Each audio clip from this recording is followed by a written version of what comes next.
Magandang hapon, Ginoong Kauraw. Magandang hapon na aking mga tagapakinig. Bago ako magsimula sa aking talumpati, ay nais ko munang ipakilala sa inyo ang aking paksa. Mental Health Awareness, Pagtanggap, Suporta at Edukasyon. Isang mapagpalang araw sa inyong lahat. Ako nga pala si Crystal Binyas, ang tagapagsalita ngayong araw. Ang pagtanggap, suporta at edukasyon ay mahalagang mga salik sa pagpapalawak ng kamalayan sa kalusugan ng isip. Ating isa-isahin ito. Pagtanggap. Ang pagtanggap ay naglalayong alisin ang stigma at diskriminasyon sa mga taong may mental health issues. Sa pamamagitan ng pagtanggap, binibigyan natin ng puwang at respeto ang mga taong nakakaranas nito.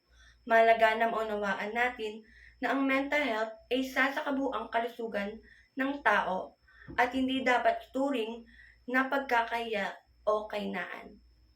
Suporta. Ang suporta ay naglalayong mabigyang pisikal, emosyonal at pangkaisipang tulong ang mga taong nakakaranas ng mental health issues. Ito ay maaaring gawin sa pamamaraan sa pagpapakita ng pagmamahal, pag-unawa, pakikinig at pagbibigay praktikal na tulong.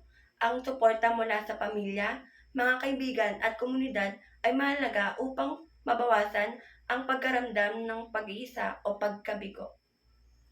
Edukasyon. Ang edukasyon ay isa sa mahalagang salik sa pagpapalawak ng kamalayan at pag-unawa sa issue ng mental health. Sa pamamagitan ng edukasyon, natututo tayo sa mga sintomas ng mga kondisyon sa mental health, mga paraan ng pag-aalaga, paggamot, at mga hakbang upang mapanatiling malusog ang ating isip. Ang pagbibigay tamang impormasyon at edukasyon ay nagbibigay sa mga tao upang makilahok sa mga programa sa mga hakbang upang mapanatiling malusog ang kanilang isip. Sa pamamagitan ng pagtanggap, suporta at edukasyon ay nagkakaroon tayo ng mas malalim na pag-unawa at paggalang sa mga taong may mental health issues. Ito ay naglalayong bumuo ng isang komunidad na nagpapahalaga ng kalusugan ng isip at nagbibigay bantay upang magkaroon ang bawat isa ng kalusugan sa isip.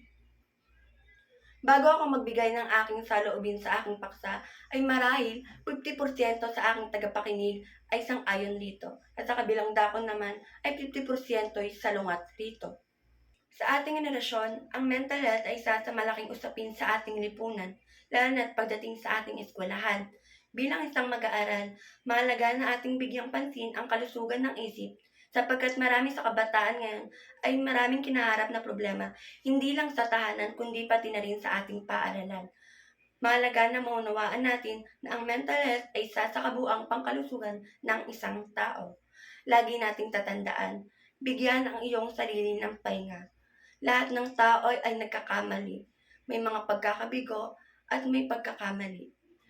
Lagi nating itatak sa ating isipan, hindi tayo pumasok sa isang libro sa kung paano ito itama sa lahat ng oras. At iyon lamang po ang aking talumpati. Maraming salamat po.